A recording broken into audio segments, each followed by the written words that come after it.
Hi everybody, it's Linda.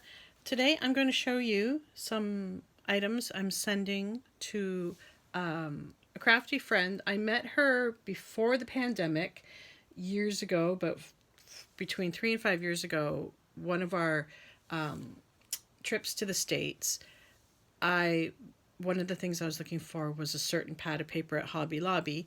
And I kind of put it out there if anyone else wanted me to look for them. And this woman in Toronto, where I worked, or well, work, but I don't go in the office, said, "Oh, yes, please." So I was able to find pads for each of us. She came by my office like the next week. She gave me a bunch of goodies. We got to meet in person. And then occasionally we sent each other messages. And then she requested something from me like two years ago. And we just never got a chance to meet up because of the pandemic. And then, I think she might be retired, but I know I'm not. So, anyway, we just never got around to it. So this week she said, "Hey, let's just mail our stuff to each other," because she has some things she wants to send me. So this is what I'm sending her. Okay. I'll just go out of order. I made a few of these. It was Sharon from Mad Paper Crush who showed how to do these. Okay, so these are the magnifier, and it can fit into a journal. My friend likes vintage theme, so I'm trying to stick to vintage stuff for her. So I have that, the little book magnifier. I made this a long time ago, this envelope, and then there's a journaling card inside. I had, for some reason, sewed that on the back, and that's not quite vintagey, but I don't think she'll care. So it's just how pretty that is. That was from that first paper pad, Sweet Ambrosia, I believe. So let me turn on the light. It looks a little bit dark here. All right, it's a little bit better. Okay. This was an idea by Sabrina Oroskovich. And in the old days, in fact, as a child, like my parents were immigrants from Europe, so the few letters they'd get from Europe, if you're familiar with how envelopes or letters came in Europe, they all basically were like one sheet of paper folded up in such a way. They didn't necessarily have envelopes. And so she found this idea somewhere. And so I stamped a postcard on the front. And then all you do is it just slips into there. But it's a neat writing space. Right, so she can slip it into one of her journals. So there's that. I believe I made this about 5 years ago. I believe I saw the idea on Wendy's Journal Adventures. And this is one of the rare paper pads that's double-sided. It was from Walmart, I believe. So there's a little side over here with all the sheets to write on or rip out, whatever. A little pocket over here, and I put a tag in. I added some bling with the butterfly. And some of you probably have this paper from Walmart. And I put tulle here, and the hinge is solely this piece of muslin fabric, or cotton, I think. And then I glued butterfly lace on top. So just a simple little, I thought she could slip that in a journal. It's nice and thin too. Years ago, just before my flea market closed down for good in Pickering, I found the coin guy, and I have found him since, but it took a long time. Anyway, I bought these little coin protectors, but you can just, they do have the plastic cover, but there's different sizes in here, and I thought she could maybe do something with that. Okay, so there's that. This is just a nice little ribbon. This can be used as like a belly band, or just a little tuck spot, or a decoration on or in a journal. So there's that.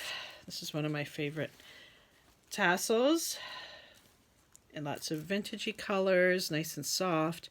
Some jewelry, if you can see that.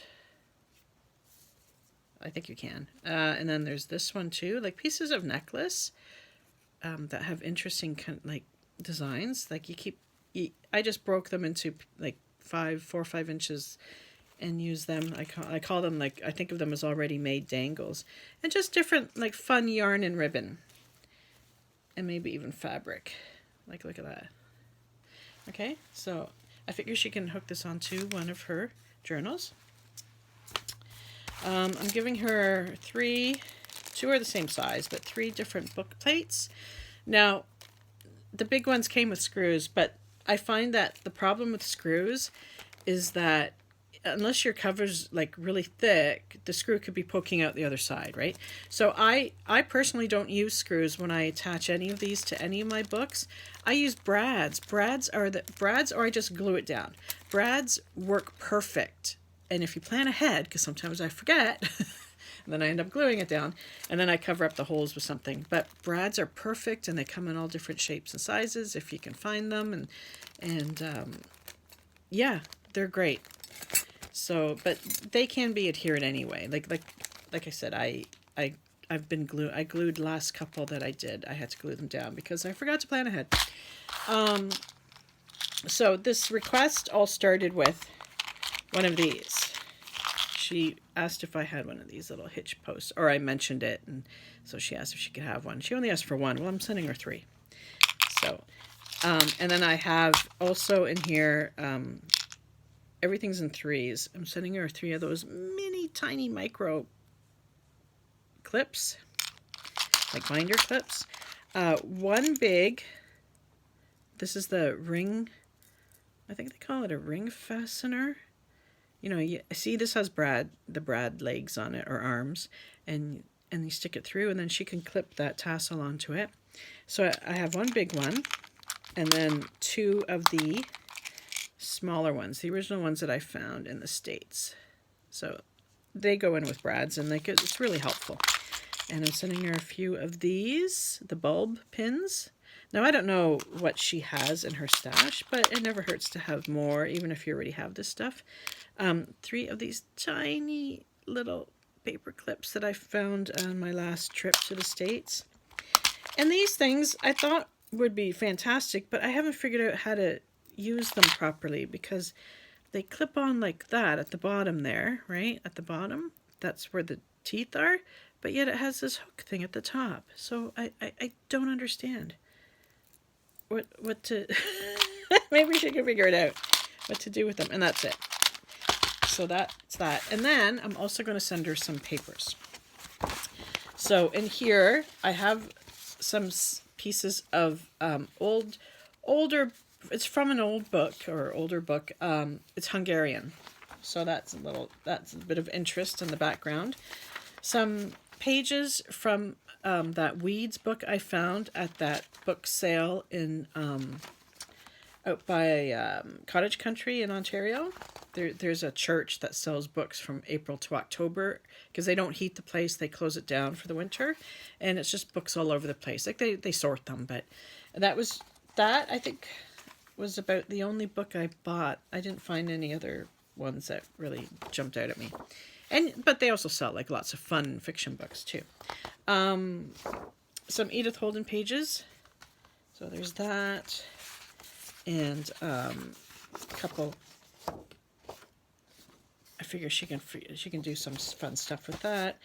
Some I had bought a book that you rip or cut these images out, a floral thing, and so I'm sending her these 3 images. A purple flower, I guess that's red and white, and then yellow, as well as the bigger size, a pink one. Some stamps, kind of vintage colors that I picked out from my stash, and then some papers. This is from a ledger book that I forget, I think I found it at Value Village, but it's like a long book, and it has, I might have shown it to you in a video, and it has dividers, like A to Z, and it fits in here, and it's like amazing. But anyway, I'm sending her a couple sheets from there. This was from a paper pack from Tim Holtz, so double-sided, and then so there's this side too, so I thought she'd like those. A sheet of the decoupage paper, in case she wanted read in any of her videos, videos, one of her journals. I made this one. I stamped this one. I don't know if you can, maybe this might help. So I saw Tina Kazarian do this, and I realized, damn it, I can do that. And I made 3 pages. I haven't made more. I do need to get on that. But you just pick out stamps for a theme that you want, and then you just stamp. So there's birdcage, as you can see. I have carte postale, music notes, script, some timepieces. Yeah. So I just thought she could maybe do something with that. Tissue paper, or it's called tracing paper. Some graph paper. I don't know if she has any. She can try and coffee dye it. I find though that when I coffee dye, it really fades the lines. Oh well. And this was from a teacher's record book I found in Dollar Tree. I think it was Dollar Tree. Could be Dollarama, but I don't think it was Dollar Tree. So I'm giving her some sheets of that because I thought that might be kind of fun, almost like a ledger. And then, of course, she can also do something with the file folder that holds all of this. So that's what I'm sending her. I hope she doesn't mind that I'm showing this in a video. Yeah, so I'll let you know what she sends me. And I hope you guys all have a great day, and I'll talk to you later. Bye.